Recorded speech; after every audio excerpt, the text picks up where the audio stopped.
Chairman of the FCT Council of Traditional Rulers, the honor of Babaji, His Royal Highness Alhaji Dr. Adamu Musa MFR, and all other Royal Highnesses for their presence and untiring commitment to peace in the FCT. The Independent National Electoral Commission, INEC, also appreciates the assurances of support by all other groups in the FCT for peaceful elections on Saturday next week. Again, I want to thank the Honorable Minister because our intention as a commission was actually to visit the Royal Highnesses in their domains. You have simplified the complicated, Honorable Minister. And meeting with the Royal Highnesses under one roof. So I don't have to go to Abaji to other places to visit the Royal Highnesses. We profoundly appreciate this. As you are all aware, the FCT is the only part of Nigeria where INEC is required by law to conduct local government elections. For this reason, area councils are regularly and consistently conduct elections every 3 years to elect 6 chairmen or chairwomen, as the case may be, and 62 councillors. There are no caretaker committees in the FCT, only democratically elected councillors. It is also the only local government election in Nigeria where by-elections are conducted to fill vacant councillorship positions as the need arises. The last being the Rimba Ebagi Ward by-election in Abaji Area Council, held on 24th April 2021, following the death of Honorable Usman Wodi. May God bless his soul. The forthcoming 2022 Area Council election is the 3rd consecutive poll conducted by the present Commission in the FCT since April 2016.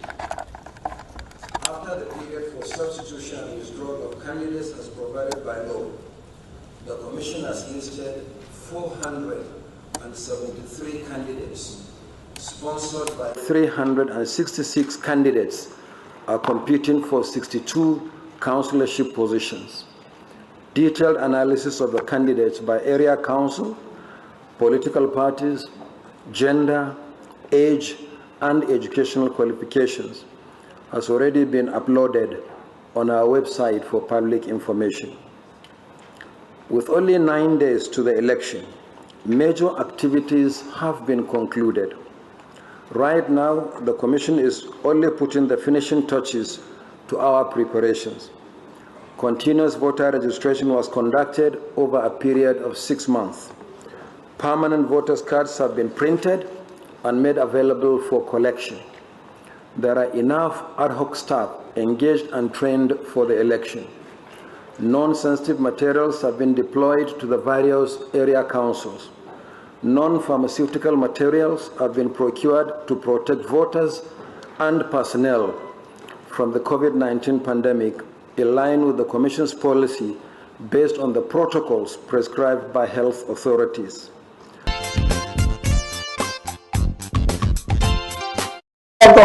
But there's Tanimo. Hello.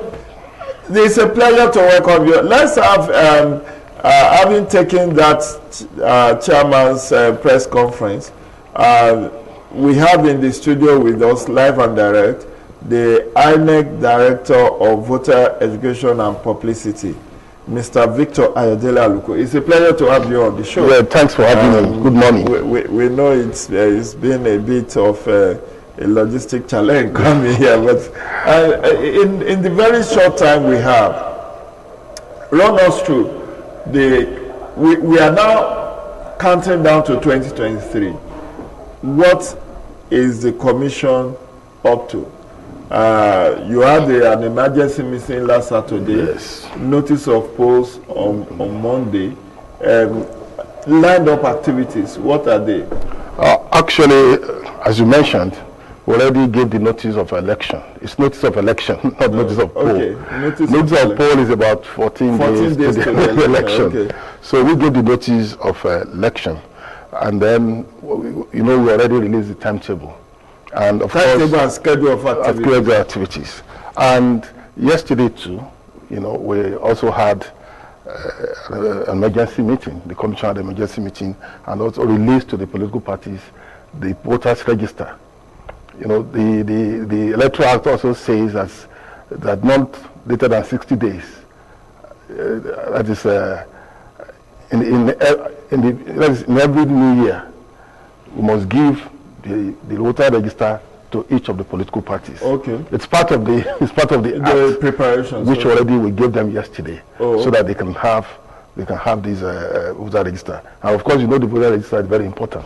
Yeah, of course. Very, very important. So all the political parties now have the authentic voter register as at the end of 2021. Okay. As at the end of 2021. Apart from that, we're excited about the new act. We made input to the new act. We are also studying it. We're doing one particular thing, subjecting it to a lot of internal enlightenment.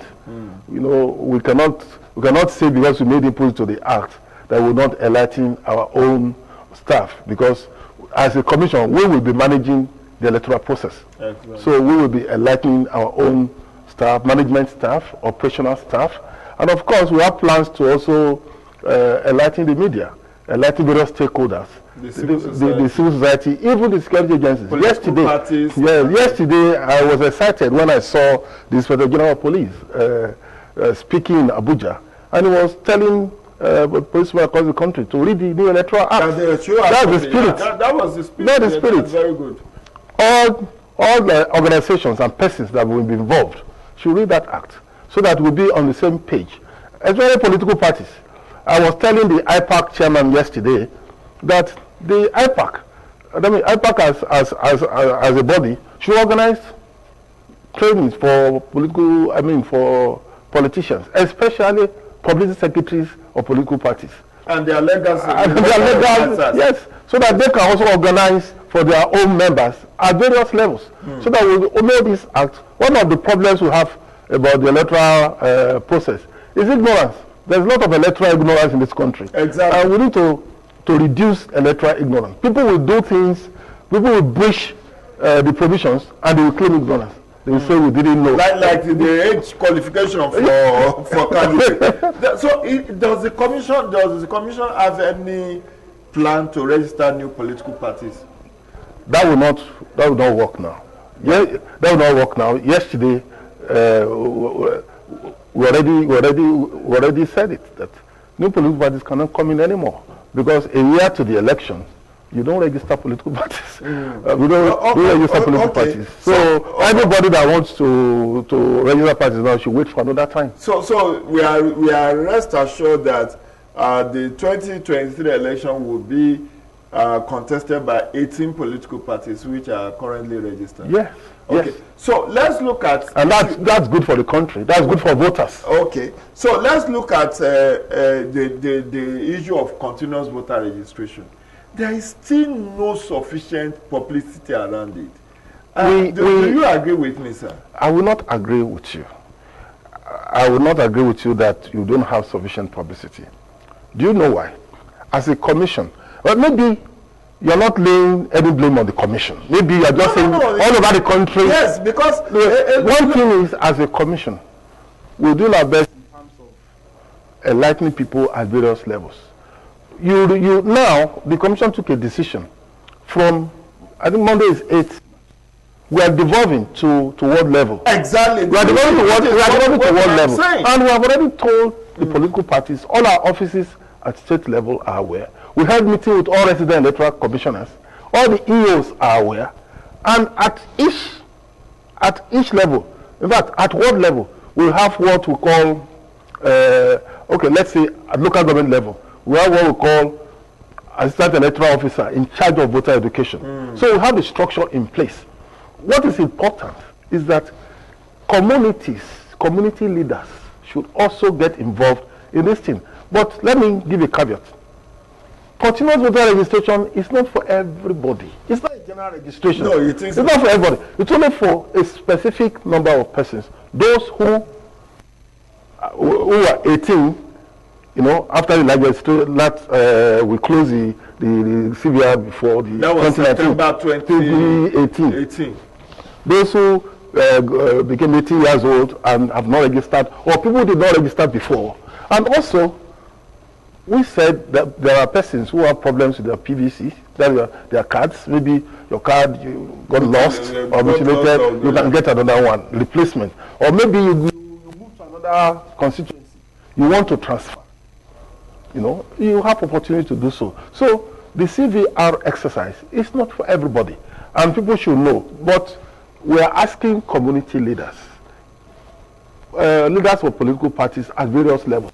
There's no ward in this country where you don't have ward executives of all these political parties, especially the major parties. You know, they have ward chairmen, ward secretaries. So what you are telling us, Mr. Aluko, what you are telling us is from Monday, there will be devolvement of continuous voter registration to the 8,809 political wards. Let us not say 8,809. Do you know why? Because in Ekiti, we will start. But in Osun, I think it's at a later date. Okay. Because you know they have specific elections. So we are treating the two states. Election. We are treating the two states differently. But for other parts of the country, yes, we devolve to ward level.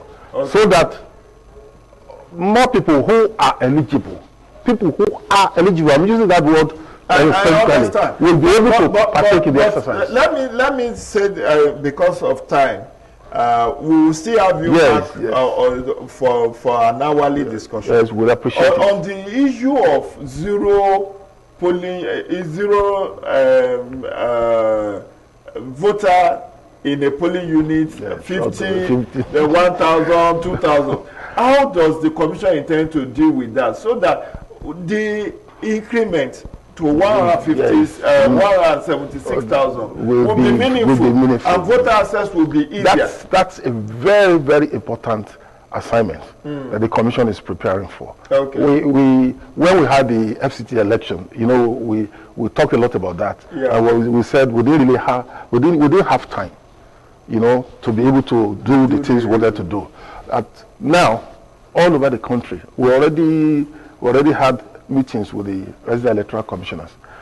We will populate all those units. Okay. Because many of those units were voting points of parent units. Exactly. They were in the same place. All you need to do is to just move them 100 meters, 200 meters from the old parent unit. You know, so people who live in the same community, let's say in a ward now, maybe you have 10 polling units in a ward. They are all walking distances. So what we will do is we will populate all these units and we will publicize within the communities. We will publicize the people where they are. We will publicize it so that they will not be they will not be roaming about on all the EOs, our staff at local levels, we publicize within communities so that people will know. We will tag all these polling units. We will tag them all over the country so that people will know where they are. So how is the commission prepared for Ekiti and Osun? Because that one is coming well ahead of 2019. All these things I'm saying, 2023. all these things I'm saying will be done in Ekiti and Osun. Okay. The Ekiti Resident Electoral Commissioner and the Osun Resident Electoral Commissioner are under strict directives to do that.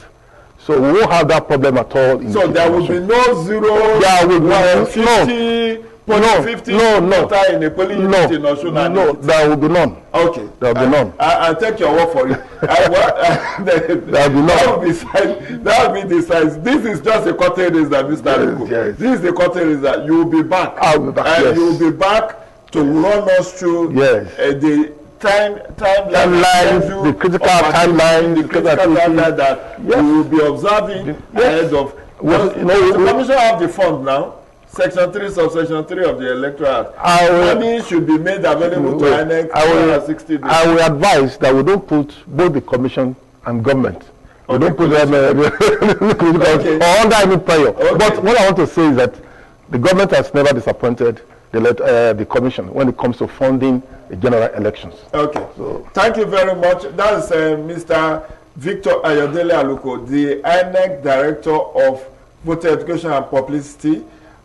He has spoken to us in brief. This is summary, as we do in English, in brief, about preparations arising from the newly signed Electoral Amendment, newly signed Electoral Act 2022. But he will be back. Yeah, I've extracted that commitment from him. He will be back at a future date, maybe in the course of this month, maybe next week, who knows? Subject to his convenience, because I know he's a man about town. He gets dragged along with the chairman everywhere he goes. So anytime we are ready. We wish you a very happy preparation. And we'll be back in a bit for the second and concluding segment of Development Focus with Jide on ICT, on ITV.